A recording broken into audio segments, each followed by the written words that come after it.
लीला तेरी तू ही जाने। तेरी माया का न पाया कोई हाल, लीला तेरी तू ही जाने।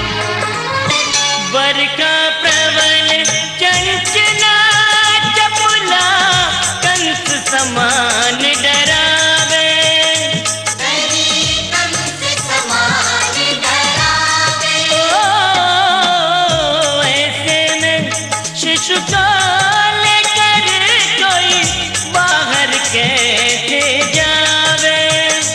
कोई कैसे बाहर जावे। ओ प्रभु का सेवक शेष नाग देखो जागे उसके भाग। प्रभु का सेवक शेष नाग देखो जागे उसके भाग। है उसने फन पे रोका बरखा का भार के। दीपावली जैसे कि खुशियों का त्यौहार है, उल्लास का त्यौहार है, तो दीपावली हम लोग खुशियों से मनाते हैं अपने परिवारजनों के साथ में, और साथ में जो लोग मिलने आते हैं उनसे मिल करके उनको शुभकामनाएं देना, सभी की शुभेच्छा करना और खूब सारी मिठाइयाँ खाना, आतिशबाजी जलाने में भी विश्वास रखते हैं। तो इस प्रकार से काफ़ी हर्ष और उल्लास के साथ में दीपावली का त्यौहार मैंने मनाया और लोगों के लिए कामना की कि उनका जीवन स्वस्थ रहे, निरोग रहे और आने वाले समय में विकास के पथ पे सभी लोग अग्रसर हों, पूरा जिला अग्रसर हो, पूरा देश अग्रसर हो।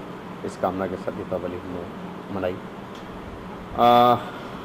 हमारे घर में जो काम करते हैं लोग, एक उनमें से एक की बच्ची का जन्म दिवस था दीपावली के दिन।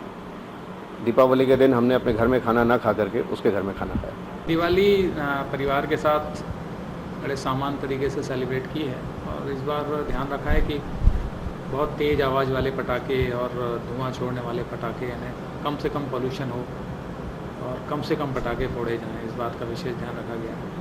बाकी आपस में मिलना जुलना, रिश्तेदारों से, अपने मित्रों से, पहचान वालों को बधाई देना। दीपावली में जो अभी तक तो मैंने जो त्यौहार देखा है उसमें जब मैं सपना एसपी था तो दीपावली के दिन वहाँ पर चित्रकूट में लाखों आदमी जो दीपदान के लिए पहुँचते हैं, वो दृश्य अद्भुत है। वो देखने को कभी कहीं नहीं मिल सकता। जो चित्रकूट में मैंने देखा है कि दीपावली के एन दिन लोग पैदल चल करके लाखों की संख्या में वहाँ मंदाकिनी गंगा में पहुँचते हैं और दीपदान करते हैं। ये दीपावली के दिन होने वाला कार्यक्रम, ये अद्भुत कार्यक्रम है। ये मेरे मानस पे ज़िंदगी भर ये कार्यक्रम जो है अंकित रहेगा। दीपावली एवं ईद के उपलक्ष्य पर सागर के सभी नागरिकों को पुलिस विभाग की तरफ से बहुत बहुत शुभकामनाएं। आशा करता हूं कि आने वाला समय आप सभी के लिए खुशहाली लाए और प्रगति लाए। तो मैंने दिवाली जैसे कि प्रत्येक हिंदू मनाता है, लक्ष्मी जी को शाम को पूजा की, क्योंकि फटाके पे गवर्नमेंट की भी बंदिश है और मेरी व्यक्तिगत राय भी है कि जोरदार फटाके जिनकी आवाज़ बहुत भारी होती है उसको जलाने से प्रदूषण फैलता है। तो मैंने बच्चों से और खुद ने, मेरी पत्नी ने, सब ने मिलकर सिर्फ फुलझड़ियाँ जलाईं, जिससे प्रदूषण पे भी कंट्रोल रहे। और शाम को लक्ष्मी जी की पूजन किए, कुछ मित्र मंडली भी आ गई और शाम को बैठ के हम लोग प्रसाद बांटे और दिवाली की पूजा की। और इस बार जो बिक्री है वो भी काफ़ी अच्छी रही। पिछले वर्ष की तुलना में सोने के भाव जरूर थोड़े से ज़्यादा थे, लेकिन फिर भी ग्राहकी अच्छी रही। दिवाली और ईद साथ साथ होने पर मुस्लिम भाइयों के लिए भी ईद की मुबारकबाद देते हैं और सभी को दीपावली की शुभकामनाएं भी देते हैं। धन्यवाद। दीपावली एक सांप्रदायिक प्रेम और सद्भावना का त्यौहार है। हर साल हम लोग सारे घर के लोग एकत्रित होते हैं दाऊ जी, हमारे ससुर जी के यहाँ, और वहाँ पूजन होता है। उसके पहले हमारा आचरण प्रेस में हम लोग पूरा आचरण परिवार एकत्रित होता है, वहाँ हवन पूजन करके सब पूजन करते हैं और वहाँ पटाखे भी छोड़ते हैं। इसके बाद हम लोग आते हैं, हमारा जो हेड ऑफिस है केशवगंज में, वहाँ मेन हेड ऑफिस है हमारा, वहाँ पूजन करते हैं। घर परिवार के सभी लोग वहाँ इकट्ठा होते हैं।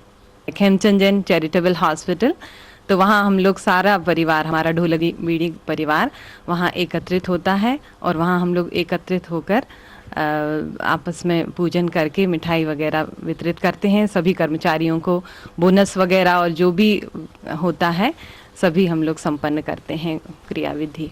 उसके पश्चात हम लोग घर आते हैं, घर का पूजन होता है, बच्चे सब इकट्ठे होते हैं तो उनके साथ पटाखे छोड़ते हैं और काफ़ी रात हो जाती है, 12-1 बज जाता है। उसके बाद हमारे जैन समाज में लाड़ू चढ़ाने की प्रथा है। हम लोग नेक्स्ट डे मंगलगिरी गए, वहाँ पर भगवान श्री महावीर स्वामी को उनका निर्वाण महोत्सव मनाते हैं और मंगलगिरी में लाड़ू चढ़ाते हैं। एक पुरानी घटना मुझे याद आ रही है। जब मैं छोटी थी, बिहार में एक पावागृही स्थान हमारा तीर्थ स्थल है, तो वहाँ पर लाड़ू चढ़ाने की प्रथा है।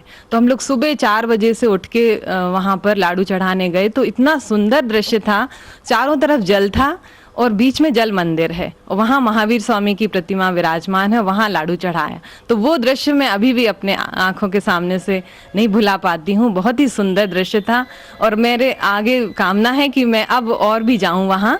अब कब संयोग मिलता है ये भगवान के ऊपर।